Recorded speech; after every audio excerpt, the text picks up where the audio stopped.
Untouchable, uncrushable. Untouchable, uncrushable. Untouchable, uncrushable. Untouchable, uncrushable. Down, face down. You know the routine.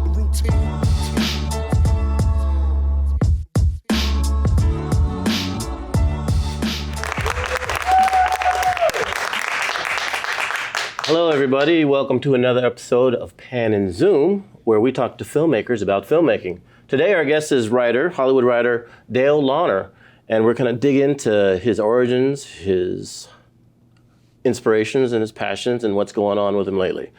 How you doing, Dale? Good. How are you? Good to see you. Good to see you, too. Thank you for coming to Pan and Zoom. So let's dig into it. Thank you for having me. Yes. So, obviously you're a screenwriter, and you've done some wonderful films of note. Thank you. And we just want to know, what was your harakuju moment? Your moment where it's like, wow, I have to be a screenwriter. Was that a necessity, passion, a woman, money? Oh, you have a multiple choice answer here. Yes. Actually, I got into this, in film school, I wanted to be a director. Okay. And what I had quickly learned the hard way is that directors do not write their own material, and if you do not have good material, a good script, you're not going to look good. So my first student film, I had a babysitter at home hear something spooky in the house. And I got to say, the cinematography looked good. There wasn't much acting that had to be done, but mostly she's walking around in a house. What did you shoot on? Yeah. A Beaulieu R16. Oh, wow. Okay. Not a B, but just the R16. Didn't take the B, took the magazine. I had to do 100-foot roll. So, but I had a terrible ending, and I remember having a friend of mine come into Cal State Northridge, and we went into the editing room on a movie. I showed it to him, and he was, he had some photography experience, and had won some contests and stuff. And he was real surprised at how good it looked and how well it was working, and was very enthusiastic until the ending. And then he was very quiet. And I realized that kind of quiet, that silence, means this is so bad I don't know what to tell them. Or questioning friendship. Yeah. Quiet. That's right. Yeah, I'll never talk to them again. So I learned then and there. Unfortunately, I didn't learn one thing, which is actors, very important. Yeah. And writing, very important. Those are the two. If you were to ask me what are the only crucial elements to making a good movie, I would say writing and acting. I think the rest of the stuff you can just be competent on. Yeah. Was there a certain film or TV show that it's like caught your interest that said, hey, I want to pursue this? Like a lot of people, it's like Star Wars. Some people, it's Citizen Kane. Films, probably Kubrick movies. Okay. I thought that they were very impressive. Is there a specific I like one? Hitchcock a lot. So Hitchcock and Kubrick were my, I guess, the first two filmmakers that. Do you have specific films from those two filmmakers that are like, that's my top 5? Ooh. I know, like Dr. Strangelove, a lot of people like that. Yeah, no, I love that one. Yeah. Dr. Strangelove, Paths of Glory.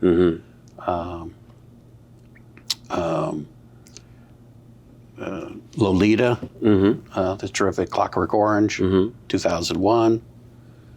And, and the movies after that, but those were the movies back then before I made the decision. That's awesome. Yeah.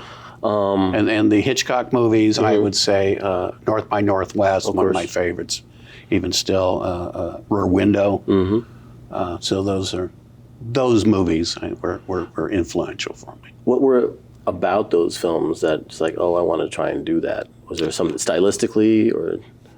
Stylistically, I liked what Hitchcock would be very creative with the camera and do interesting things there. And but also the writing was usually very sharp, especially on North by Northwest, which was a thriller that was funny, a romantic thriller. It was sexy. It was just, I thought it was just hitting on all 8 cylinders. So But Kubrick's movie had a certain look to them. And the more you study them, the more you start seeing that look You see the show up. commonalities, I guess what they call it, an auteur. Yes. You know? Yeah, well, yes. But he started out as a photographer. And so he had and as a photographer, he wasn't like a studio photographer. So he wasn't somebody that when he was working for Look magazine, he didn't come in and bring in lots of lights. He was just trying to use the light that was available. Yeah. So his movies have a real natural look to them.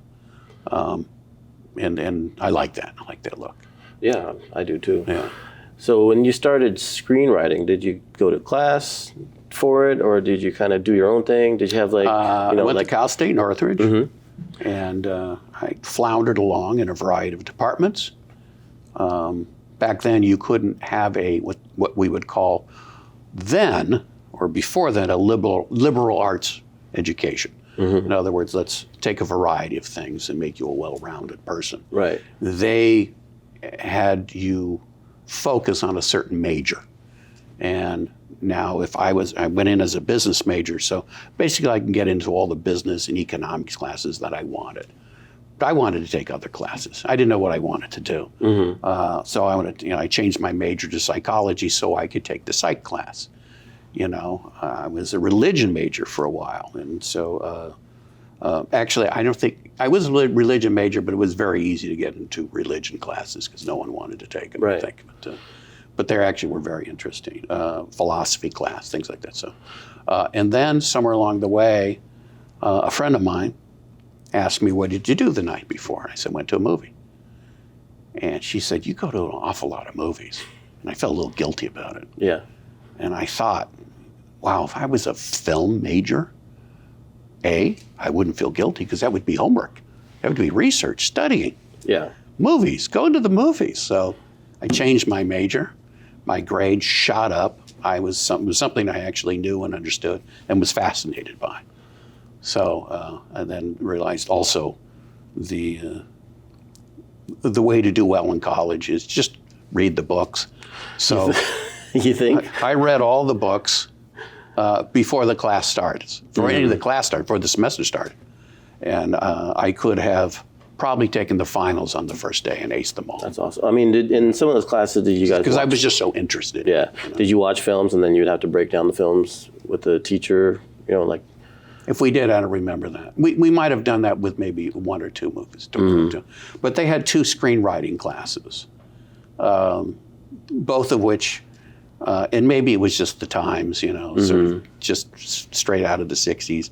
I felt a little rebellious and I felt a little annoyed by the teachers. And the first class, I remember the teacher had us writing, he wanted us to write like a monologue. Oh, wow. For like a late night show. It's like, that's pretty tough for. You mean like a Johnny Carson type? To make them laugh? Yeah, come in to do something topical. And it's like, well, that's a challenge. But I think it was like something he could do. And I think he just wanted to show off and show everybody else couldn't do it. And then we had to write some sort of sketch comedy. And I remember I wrote something for a show I wasn't even a fan of, which was, I believe it was the Sonny and Cher show. I think it was. Well, whatever it is, I remember I had a joke about garlic chewing gum, okay? And he singled this out in front of the class, said, this is not a good idea. Any jokes about body hygiene or anything like that is just in bad taste. Those are actually the best jokes, people. Yeah. Anything body hygiene, coming out of bodies, best jokes. Yeah, I mean, ask Mel Brooks in Blazing Saddles. What's the big funny scene there? So, oddly enough, the teacher, I don't know if I can name names here. I think they're gone. It's okay. There's a statute of limitations. So you can. His father was a comedian who ended up hosting a game show, right? The father was Jan Murray. I can't remember what the son's name is, something Murray. I'm not sure he's still alive. But I remember he singled out that joke. And then maybe 3 years later, I'm watching TV, and I think that's when I saw some Sonny and Cher show. And there's a joke in there about garlic chewing gum. Wow. And I waited for the credits, and his name was in it. Really? Yeah. That Wow. was so satisfying. Then it gets better, right? Because my career had not kicked in. And then my career kicked in. I was doing well. Had a couple movies made. I'm in the south of France, executive producer on Dirty Rotten Scoundrels.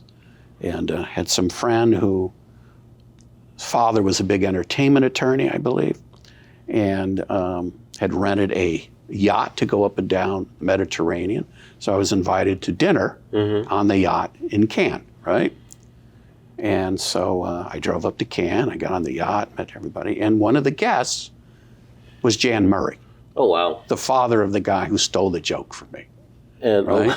So I get to get him in trouble with his dad. Really? Right? Yeah. Wow. That was really fun. And how His did dad that- thought that was hilarious. that you is know? amazing. That's So- amazing. As far as, let's go back to when you, I guess, quote unquote, got your break. What would you consider your big break as far as getting your work sold and made into a film? What was that like for you? How did that come about? Well, they always say, like, this is a business where you overnight success. Is it 20 years to overnight success? Basically, what it is? something like Yeah. that. It takes a while. But there's something that happens that no one's interested, and then everybody's interested. That's kind of, and it's not quite overnight, but it takes, I don't know, a couple of months, something like that. I had lived in a fourplex in Venice, and a guy lived downstairs and off to the side, named Kit Stoltz, was a reader for MGM. And we became friends, and I met some of his other friends, and we would hang out, you know, talk about music, politics, or movies, right? And so I had written this script, which became Ruthless People, this kidnapping script. And I remember I gave it to him. He gave it to a story editor. It took her 6 weeks to read it. She didn't like it. Didn't like the premise, didn't like the writing, thought the writing was amateurish, right? So it took a lot of enthusiasm out of me, you know. But Was that the first script you submitted at that point? more or less, yeah. And not the first I'd ever written, but the first that was submitted. Then my friend Kit, same guy, was friends with some guy that he met in the laundromat named Dan. Dan was working as an intern for this producing team of Joanna Lancaster and Richard Wagner. Joanna was the daughter of Burt Lancaster. Okay. And Richard was the son of just his dad anyways. Nobody special, but anyways. I don't know anything about that. Yeah. So they knew, this is a little complicated, they were friends with this manager who had a new client in Sylvia Christel. Okay. And she was kind of the star of those kind of softcore movies, the Emmanuel movies, right? I think a very attractive French actress, right? Yes. And they're looking for a breakthrough project to show, you know, To go mainstream. to go mainstream. Okay, yeah. And so they had mentioned that to Dan. Dan asked me. I had a script that was, I would say, kind of like Pygmalion. A little more modern day. I call it a black comedy, but it was, but it would certainly be suitable for her. So because it was a character, and in some ways it was also a little similar to Pretty Woman. But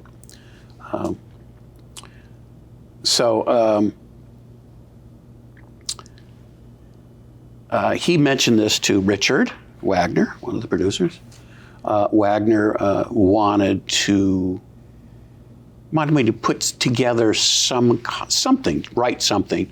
And I'd already been burned a couple times in the past, and I said, I don't write anything for anybody for nothing. When you say that's not gonna burned, did they ask you to write something on spec and then they kind of double billed you? Yeah. That happens a lot.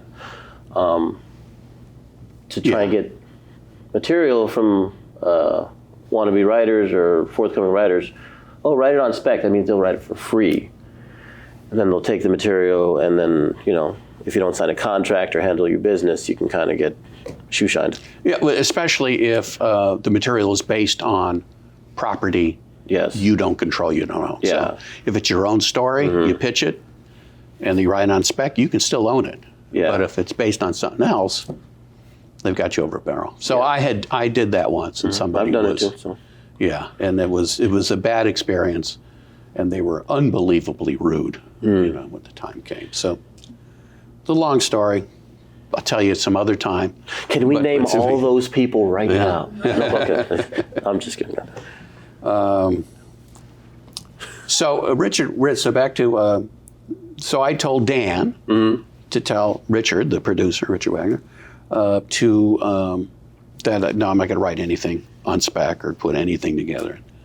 But if he wants to meet me, I'll pitch the story, and we'll see if he's interested. So we had a meeting. I remember we went out, had Chinese food, got along fine, and then he asked to read 2 scripts of mine. That script I told you about actually was half written. I don't know where it is, but it's half written somewhere. And but I gave them the first half of Untitled Kidnapping script, which is Ruthless People, because I didn't like the last half, and another script I had written, the one I had written on spec that I got screwed on. So, and then I came back the next day, my answering machine, the light was flashing, and he said they read the spec script, or I'm sorry, the first script, the one I wrote on spec, and not spec, on for nothing. They thought it was good, as well written, but but the kidnapping script, and I can hear in his voice, is now he's laughing, he's giggling.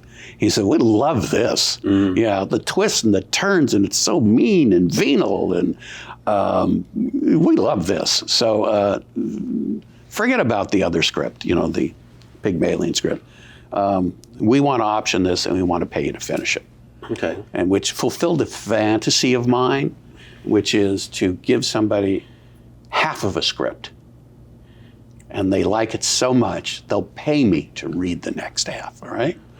I mean, that's a crazy fantasy, but that's kind of what happened. It was very specific, and it came true. And it came true. And, when a script is optioned, it's, to everybody out there, basically a production company or actor, they basically pay you a fee to hold on to it for a certain amount of time in order to see if they can get it made, produced, and the writer gets a nice chunk of money. And in his case, he got a chunk of money to finish the second half of the script. Yeah. Which is a win-win. So we did a deal to finish it. I was a very fast writer, and by the time the deal was done, I'd already finished the script. I remember he asked, can I read it first? I said, you have to pay me. Yeah. Right. He laughed. And then I remember he gave me a check. The check had to be there. Then I gave him the script. Yeah. Right. Then, you get another script. When they have notes, and before you start rewriting, they give you another check. Yeah. So I was just very diligent at getting the checks. And he was amused at that, but he liked it. It went very quick. And then I did a number of rewrites. And at one point, we heard that Paramount had a similar script, similar premise, where the kidnapper joins forces. I'm sorry, the kidnapped victim joins forces with the kidnappers, right? And I thought someone had ripped me off, right? Turns out that wasn't the case, but so we realized we had to go out with this quickly before they get any traction, right? So what we did, and it's on the advice of their agent, is we shotgunned the script to every studio in town, every financing entity, except one, which is Paramount. And I'll bet you the only studio vice president of any studio that read it that weekend was Jeffrey Katzenberg, who was at Paramount. Right. And I know exactly what happened because another agent at ICM named David Hoberman, who became a producer, also became an executive at Disney, told Katzenberg, we're shotgunning the script, which is similar to something you have at Paramount, to everybody but you. Oh, wow. So Jeff said, well, we want to look at it. So you leveraged it to get it where you needed to go? We got lucky. Yeah. So David actually drove it over to his house And he read it and he liked it. And the script was rejected, but they already had something like it, so they're not going to buy 2 scripts. Whatever happened to that script? Who knows? Well, that one? Yeah. That actually got made, and I can't remember the name of it. It was shotgun around town, and every studio in town rejected it, which is hugely disappointing. Then we said, okay, we're going to attach a director. We'll package it. Well, I go, well, okay. And the director they were talking to was not somebody who was a big name. He was a minor name in not even independent films, but with maybe low budget kind of almost exploitation films, Hot Tub Fever kind of thing or something. I love that movie. Yeah. I think we're going to shift gears, and we have some audience questions for you. Okay. Okay. All right. Okay. Hi. I'm a big fan of your work. Thank you. And I wanted to ask, what was your inspiration behind writing My Cousin Vinny? I was 19. I was backpacking through Europe. And back then, I went with 2 high school friends, and sometimes you would break up and you'd meet other people and travel with them. So, and I met a couple of older women. They were 25. I was 19. One was a teacher. They both gone to UCLA, and we traveled, I think, through France and Italy, and we may have gone up north a little bit. So one of them was Andrea Riefman. Andrea was engaged to a guy named Fred Fenster. So when I got back into LA, I remember having dinner. I remember meeting Fred. Fred had gone to UCLA Law School, Phi Beta Kappa, and had taken the bar and was waiting for the results. And so I asked him, I said, what happens if you don't pass? Well, Fred was going to pass. I mean, that was how it's going to be, sorry. But it was just sort of a curious question, what happens if you don't pass? He says, well, you take it again. I said, what if you don't pass then? He says, you take it again. Well, how many times can you take the bar? How many times can you take the bar? And he says, as many times as you want. So, well, what's the most someone has taken it, failed, and then finally passed? And he said 13 times. It's funny how law students seem to know that. Mm-hmm. That's the bar you do not want to pass over, right? So I said, it would be funny if, I think you're driving through the Deep South and you're arrested for a murder you didn't commit, and the only lawyer you can use is that lawyer. Right. So I was just making a joke. I wasn't interested in writing films or making movies at the time. So, but that's where that idea had always stuck in my head, and that story evolved. It changed a little bit. So, but that's where was the original inspiration. That's awesome. I guess that kind of leads me to another question. When you create your stories and your characters, how based are they in reality or situations that you've encountered in real life? Like, are characters of, I'm going to make a character about this person. Well, that's would be a long, involved answer, and I have to think of a variety of different things. So I think of different scripts that I've written, and that like, something for instance, would happen. If we stick on My Cousin Vinny, you had Fred Fenster. Yeah. Like, who was the inspiration for like Marissa Tomei's character? Or the prosecuting attorney. Well, the two Ralph Macchio's character. I was friends with this couple. Mm-hmm. One was a woman named Nancy Boykas, who I knew from junior high and high school, and she was living with a songwriter wannabe named Staples Burkhart. Mm-hmm. And you'd go over to their house, their apartment, and sometimes they would turn arguing into kind of an art performance thing, where they would argue with each other viciously, unbelievably viciously. And you're just sitting there watching? Yeah, and everybody's thought they would do that for their friends' amusement at times, apparently. And like one of them might say something to the other so you can't think they can get out of it, right? That this happens, this must be the end of this relationship. But, and then Nancy would like smile and laugh and go, oh, that was a good one, okay? And so they would pull themselves out of the argument and sort of critique each other's argument and have fun with it. So the idea that they would argue for fun, I thought might be interesting for Vinny and Lisa to argue for fun. It also shows that he's in tune with cross-examination. So that's where the scene, the dripping faucet scene, came from, right? Where he says, you know, he's trying to read this book, and then he hears and he says, "Is that a drip I hear?" Yeah. She goes, "Yeah." Well, why? You know, why am I hearing that? What? Well, you last used the faucet, right? Yeah. Well, you didn't turn it off? She said, "No, I turned it off."